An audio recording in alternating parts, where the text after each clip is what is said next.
Welcome to Fright Fix, Celia. Welcome to the episode. Welcome to the podcast. I thought you were welcoming me as a guest. Oh, it's so lovely to be here. Thank you so much. Your first time on, right? Oh, I'm so nervous.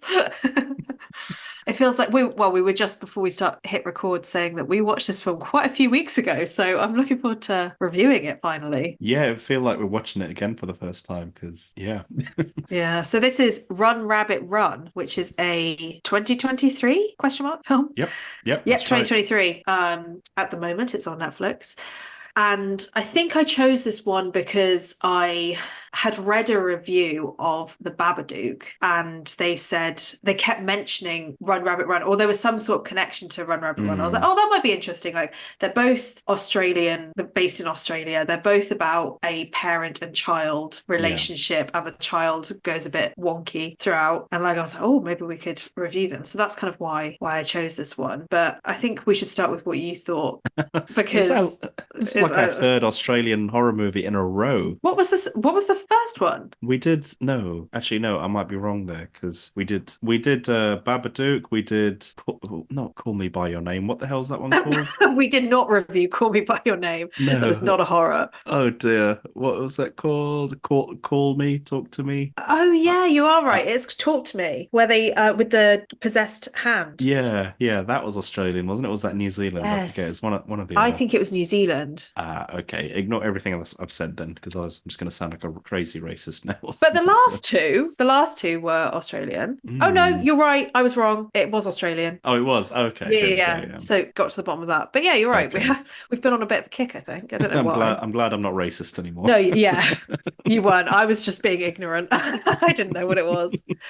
But yeah, Run Rabbit Run. What did you think? What did I think? Right. Yeah, I can totally see why the review you read draws parallels to Babadook, because the story structure is kind of quite similar, where there's a single mother who's struggling in work, struggling as a mother, trying to take care of this kid, and all the pressures of life getting on top of both of them. And then obviously in Babadook, you have the Babadook. The kid can see the Babadook and talk to the Babadook, and in this one, the kid seems to have taken on the spirit of a dead the mother's dead sibling or something, right? Mm-hmm. So you can kind of see the parallels. There's a bit of I'm sure they didn't copy each other. I'm guessing it's just a bit of parallel thinking here between both movies. The stories and the kind of execution is fairly different. Yeah. They're both these kind of very slow burning kind of psychological horror type movies, so you can see the resemblance there. Personally, with this movie, look, I'm just putting it out there, I don't think this is going to be a super long episode.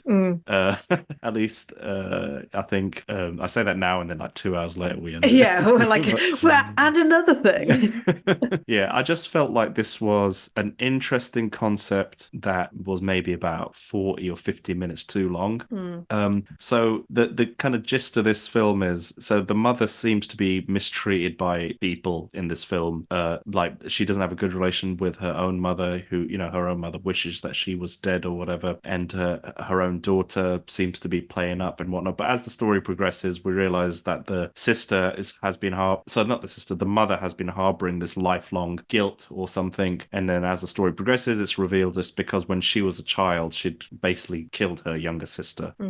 Am I remembering that correctly? Yeah. And then all that guilt somehow manifests itself, and so there's no demon in this film or any kind of monster from what I can remember. Yeah. I think it was just the guilt, and somehow that dead sister's spirit has somehow not possessed her daughter, but is somehow, well, let's just say possessed the daughter, because the daughter goes it's around. never really it doesn't really tell you whether it's a possession or whether it's just like the mother putting that on her daughter, and then it being a bit more of a metaphorical possession. We don't really know. Yeah, and it all seems to get triggered. All these events seem to get triggered when they find like a stray rabbit or something, and they seem to take this rabbit in to the household, and they take care of the rabbit, and that's when all these kind of events seem to. Yeah, that's when the daughter starts saying that she's Alice, Alice, who's the mother's sister, and she's saying, "You're Mm. not Alice. Like, you've never met Alice. You don't know who she No. is."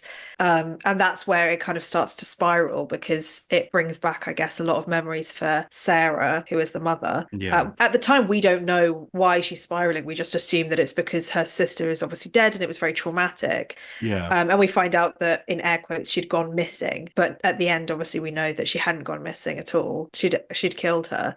But while we're watching the film, we don't know that. But we just see her kind of descend into this, like, yeah, she just gets worse and worse as her daughter is acting out in a way, like, it's quite innocent because she keeps saying things like, "Do you ever miss someone you've never met?" and stuff like that, Yeah. which is very haunting for the mother Yeah, to that's hear. creepy, yeah. And obviously just, yeah, starts to build up as the film goes on. Yeah, yeah. I think the concept is good, or the kind of the gist of the story. I just felt like it was just overly long. Like it Mm, probably could be just run through an editing machine and chopped down a little bit. The pace could be kind of I don't know, sped up a little bit. And there's something about horror movies that I find either they kind of move at a crazy pace or like really fast, or they're these kind of long, drawn out, dragged mm, out movies. I mean, obviously the good ones seem to get the pace right, but this is much like I think it's similar to Babadook and yeah, let's just say Babadook, very similar. But, that's another kind of very drawn out movie mm. where the pacing is just not. I don't need it to be fast, but just okay. I get the picture. Just get on with it. Move Get on on. with Come on. it. Come on. Yeah. But Yeah. then what this lacks that the Babadook had was some more horror elements. And I feel like that's something that this Yes. doesn't have as much. Like, it is absolutely a psychological thriller more than it Yeah. is a horror. Whereas with the Babadook, you had a monster to grapple with. So although it was slow, it was like you get a few scares out of it. Whether they're good or not doesn't really matter. But with this, it's like, and we've had a few of these films, I think, where they're so psychological that it almost leaves the realm of being a horror. And then you feel a little bit disappointed because you're like, it didn't fit at all with the kind of idea of what horror is. It doesn't have to be jump scares, it doesn't have to be ghosts, but it has to have something in it that makes us, think about it, is nervous, it, scares you in some way. But then when they don't do that, it just feels like it missed a trick to go that extra. Yeah, yeah. I think this one was a bit too grounded. I think they could have Mm, afforded to have gone into a bit of supernatural territory with this one, where yeah. like maybe the first half of the movie, because we don't realize that the twist until the end, where Mm, or the mother was responsible for killing her sister. But maybe throughout the first part of the movie, if there was like this young girl haunting her, this young dead girl haunting mm. her, and we would have been wondering like, why is this? What's happening here? What's going on? And then And it could still be psychological. We're just seeing it yeah, through her eyes. Like, yeah, and I thought that as well when we get to the second half of the film and she really descends into madness. yeah. You never have there weren't any images of, like, scary internal thoughts that she could have No. been it could have been produced from it. It was still, like you say, very grounded in reality, which is interesting because it's like it shows that not all horror is supernatural, but you can, as a director, you can think of ways of bringing somebody's psychological horror to the forefront without it being paranormal. Yeah, yeah, because like this is at the end of the day, so this is a movie, so that it's the perfect media for showing the Mm, viewer things, and and yeah, and there's so much space to for feelings or experiences to manifest themselves in some kind of horrific, not horrific, but some kind of demonic, or I don't know, mm, just like there could be some kind of metaphor for her trauma or what she's mm. struggling with, and that's what those demons generally tend to be in horror movies. They're metaphors for whatever the hero is struggling with or Yeah. wrestling with or whatever. I didn't dislike the film actually. I mean, did I enjoy it? No. I mean, was I glad I watched it? Yeah. I mean, I felt like there's, it was an interesting journey, but I think after this and the Babadook, I think I'm kind of done with kind of screaming, tantrum, petulant Kids. children Yeah. in movies. She's And not as bad as the Babadook one. Like, oh gosh, he no. was awful. Yeah, Like, there were parts as unbearable. well, I'm like, oh, like, she's quite cute. Like, because she's a lot more innocent in the way that she does things, but then she starts to have tantrums. I'm like, no, no, No, checking yeah, out. Yeah. not for me. But yeah, I know what you mean. Yeah, yeah. It's not, as I said, it's not a bad movie. There was one scene where, I apologize if I'm getting this wrong, but there was like this kind of, I think the mum was like cutting her daughter at the end of the film with a knife or something. With big scissors. Yeah, she was a scissors, sorry. Yeah, she was like stabbing and cutting, and the kid was Yeah. squirming. Sorry. That was the one bit in the movie where I felt like they went into horror territory Yeah. because it was very graphic and very, or maybe it was just implied. I don't remember now, but I just remember having No, it was a graphic. visceral, Yeah, I had a yeah. visceral reaction to that moment, thinking, "Oh man, they're really going there." Yeah. Yeah. Sorry, did I even ask you what you thought, or have I just like steamrolled through this? No, but I mean, I agree. I agree with pretty much everything you said. I think one thing that I did like about this film was like how it was set up. You know, the scenery is very weather beaten. You know, it's a lot of yellow and grey, and there Mm, are long shots, and it's a very high quality atmosphere that they create, I think. Like there seems to be two parts of this film. The first part is with Sarah and her daughter in their house, and then the second part is going to her parents' house, where obviously all of this went down, which is in like the middle of the outback somewhere in yeah. Australia.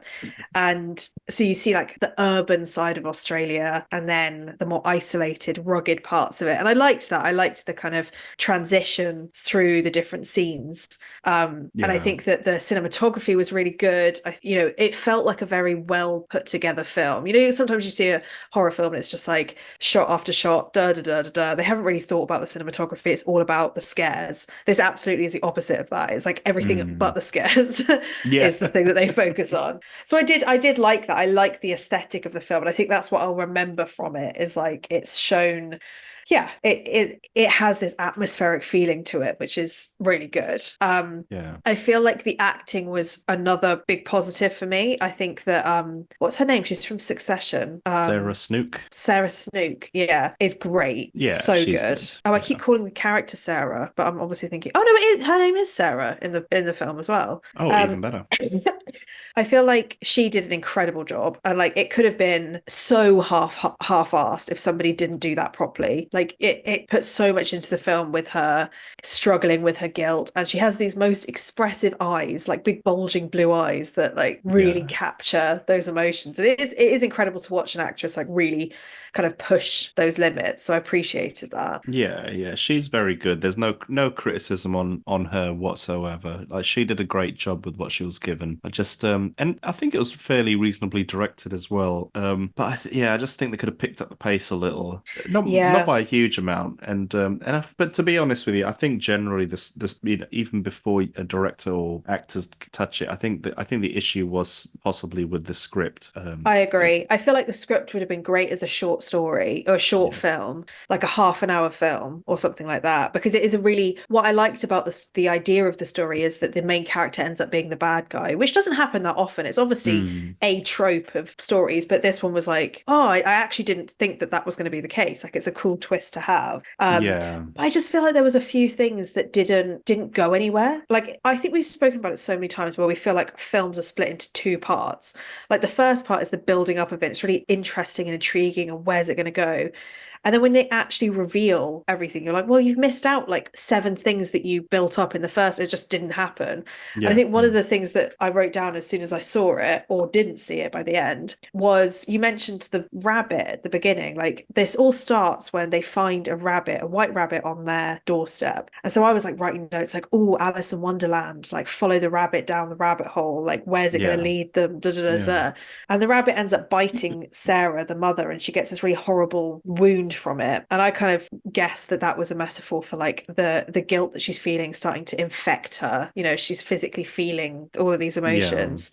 And I was like, okay, it's called Run Rabbit Run. The daughter wears a mask about a rabbit. A rabbit appears, a rabbit bites her, and then the rabbit just doesn't do anything else. Or like that part of the film is not followed through when they go to the parents' house for the second half of the film. There's nothing that is like interesting about that rabbit. It's like why? What was the significance of that? It's really interesting that you make that point because one of my notes was I didn't understand the title of the film. Like I didn't, Yeah. other than us seeing a rabbit for a few scenes, like Run Rabbit Run. I don't know how that relates to the story in whatever way. Like Babadook, obviously because the monster in there is called a Babadook, Yeah. but Run Rabbit Run, I didn't. I just did not make sense to me. And it would make I felt like the film was going to be a bit more about, I thought Run Rabbit Run meant you're being chased by a predator. So like I'm thinking like a fox chasing a rabbit, Sure, sure, that would make sense. or Yeah. like going down the rabbit hole after the rabbit of Alice in Wonderland. But like, that's not really what this film is about. There isn't anything chasing them, unless you could say guilt is chasing her. But it's not really. It doesn't. It just feels like, yeah, the whole rabbit thing was a big setup for nothing. And was it needed? Did it just add to the atmosphere? But then if you're not going to follow through with it, why use it? You know? Yeah, yeah. Unless they cut some stuff out where it did wrap up some of those plot threads. I mean, it does happen. So, like when the films are being made, like, you know, many occasions you hear stories where the film crew or the director or whatever, the producers deviate from the script and decide to change their endings or change their story or whatever. Maybe they run out of budget. I don't know, but and then they miss out on something. Like, even if, you know, we just ended, because it ends quite on a cliffhanger, if I remember. Like, literally. the daughter, literally, they're on the edge of a cliff. The daughter, so Sarah, the mother, had pushed her sister off the edge of the cliff, right? That's how she'd killed her. Yeah. And then at the end of the film, you see Sarah's daughter and the ghost of her sister, or just the vision of her sister walking to the edge of the cliff, and she can't stop them. And so I guess the idea is, like, did they jump off? Like, what happened? I thought it was going to end with like seeing the rabbit or something at the edge of the cliff, and that would be the final shot. You know, you'd have like this zoom in on the rabbit there, and it could be a metaphor for, like, she's chased her guilt all the way to the edge of the cliff, and she's realized all the terrible things that have happened since her sister had gone. And, you know, that would have rounded it off. Even just one shot of the rabbit at the end would have been like, okay, that has been the thread that has pulled this whole thing together, because it started with the rabbit and it ends with the rabbit, and Sarah's been chasing that the whole time. But it doesn't. Yeah, that would have been a nice kind of bow at the end of the story. I mean, maybe it doesn't need to be that neat. And I liked the idea that you don't get a happy ending with this. Which is totally fine. Yeah, and that's fun. And the other thing that I really wish films would stop doing with kids, and maybe it's because we've seen two back to back, is stop using creepy kids' drawings. I think I said this in the last one. Every horror movie with children. Every horror movie, they're always like drawing stick figures, and it's always in red and black on the back of a nice photo with, like, you know, a demon or whatever. Like, The Conjuring used it. Well, basically every single film has a child in it. There are so many other things I feel like you children do that you could use that isn't drawings. Obviously, that's very expressive, and I understand why people use it, but originality is so much more fun. Like, even if it's singing a song, it's used quite a lot, but it's not as much. Like, you know, a creepy song, fairy tale or something. Yeah, there's something about kids that here's the thing, like, even when they do use that same trope again and again, like, it seems to a degree work every time. It does. Kids are just so terrifying. But I suppose doing it in a more creative way, and it would be kind of But refreshing. it's always, you know, the teachers sit down with the parents, they say, oh, we need to show you something, and they show them the phone, and they're like, oh, that's not my child's a nice child. You know, it's just like, come on, think of something else, because kids are so creepy. You can, like, I liked the mask in this. I thought the mask was really creepy. She like cuts out a little rabbit mask out of a piece of paper and sticks it to her face. Like, that's really sinister. Obviously doesn't mean anything, but it doesn't equate to anything. It doesn't equate to anything, but it's still like sinister to have, and that's something different. And I read that, like, that mask took ages to design because they wanted it to look really lopsided and creepy. Like, they put a lot of work into what that mask looked like, and it did show. It was a really kind of creative image in the film. Yeah, but it didn't amount to anything at all. Yeah. That could, I mean, imagine in the marketing for this film, just a little child walking around with a really weird rabbit mask. Yeah, it's like the marketing for Smile. Do you remember that film that we did? Yeah. And then they had people like in stadiums or like watching football games just like with a massive smile on their face, and like the camera would zoom in on them. Like, that's such good marketing. But yeah, this would have been a good one to use the rabbit for. I mean, maybe I'm being harsh and saying that the rabbit doesn't mean anything. Maybe it's not supposed to be the main character. It's just supposed to be a way of building up like tension. But it just feels like this film puts so much effort into this whole rabbit theme that it would have been nice for it to go somewhere in the end. Yeah, and they used the word run twice in the title, but there was very little of that. There was very little running, very little rabbits, very little running, or very little metaphorical rabbits, or anything like that. But you know, I think it's one of those films that it's probably worth a watch if you've seen all types of horror movies and you want something that is different, like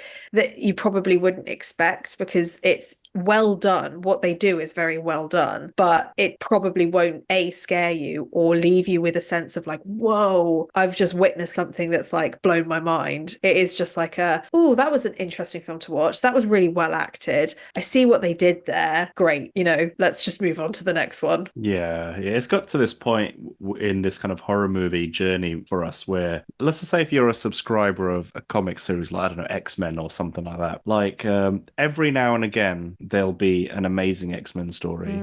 But if you're like a loyal subscriber, there's going to be so many really subpar X-Men stories that are Yeah. just going to keep coming through your letterbox every month. And I just feel like we're getting to that point where I feel like we haven't had a real meaty one in a while, like a meaty horror story in a while. We I'm looking haven't. forward to it. But I also feel like there aren't that many horror films that are released. Whereas if we had chosen a different genre, we might have some more things to contend with. But there's only really one or two good horror films a year. And for the past 3 years, they've all been Jordan Peele films. Like, you get one really good idea and then go with it. But then by the time you get to the third version of whatever the horror film is, it's probably not very good anymore. So you've missed the boat on that one. Yeah, yeah. Basically, I think between us, we're always waiting for the next A24 or the next Yes. Blumhouse horror movie or A horror something. movie to come out. But always it's like we kid ourselves into thinking that like every horror film will be really exciting and really scary, but like you say, 9 times out of 10 they're not going to be. But I don't want to bash this film and say that it's not good. I'm just saying that, yeah, maybe we're just slightly jaded to or we're just stuck in our ways of what we like, because we do tend to like things that fall into a certain category of like psychological but actually horror, so like actually scary with something to hold on to, like a ghost or a demon. And maybe it's personal preference. Somebody else could watch this film and be like, this is my type of horror, this is the subtlety that I like. Yeah. And maybe we're just not those people. Yeah, like if you're in a position where you've, I don't know, got a bad relationship with a sibling or you've lost a sibling, then I suppose there might be parts of this movie that might touch you or something. Yeah. But generally speaking, if there was a shorter version of this movie, then it'd be a hell of a lot easier to swallow. But yeah. We should for one of the episodes, we should watch some short horror films, because I've only seen one or two, but they have been some of the creepiest horror films I have ever seen, and they're like 10 minutes long. We should probably just do an episode on like the top 5 best short. And I think if you can get it into 10 minutes, you really have to ramp up the pace pretty fast to set the atmosphere, get the story going and then scare you. You've got to know what you're doing. So yeah, otherwise you're going to have films like this that are like, they spend too much time on one aspect, which is the build up, and then not so much of the horror. No.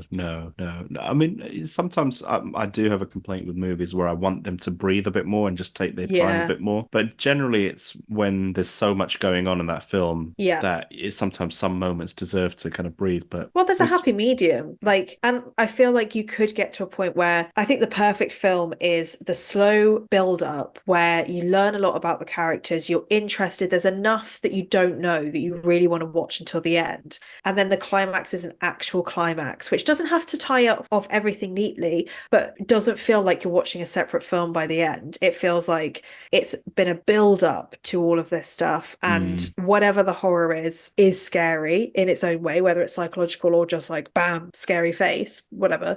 And it resolves at least what was happening at the beginning of the film. Like, it doesn't have to resolve everything, it doesn't even have to end in a good way, but it just has to end with something that's like, whoa, like that's part of that's what I wanted to see. And maybe I've got questions afterwards, but at least like the film had that through line. Yeah. I think the films that we really enjoy are the ones where we really connect to the characters or really enjoy that character's journey, like whether it's the Warrens and the country movies. There's something about them that I just love seeing them in films and love seeing them together. And then that makes you just kind of care a bit more about what happens to them at the end. But I mean, with this movie, like I kind of didn't fall in love with the lead character, like in terms of her, not her acting or anything, but just her story in general. Like I didn't. Well, she killed her sister. I mean, she's not. Oh, yeah.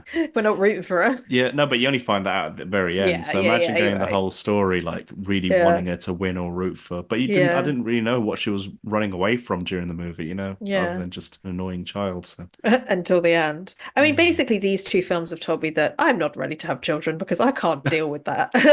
Like, if I'm my sure child you'd be a starts acting up fantastic and say mother. creepy things, absolutely not. That is not for me. No, But no. yeah, I feel like also we tend to like things that give us a bit of nostalgia when it comes to horror, whether it be things that we saw when we were younger or has something that creeps us out in a way that we're like, oh, that that's a little ghost that is Yeah, reminiscent of the earlier horror films that we've seen. yeah. Um, I'll tell and you what. I think I'm ready to watch something from like the 60s or 70s. yeah, I think we should go back. I think we've done enough psychological slow burners. Maybe we need to do a bit of a crap fest for a few episodes.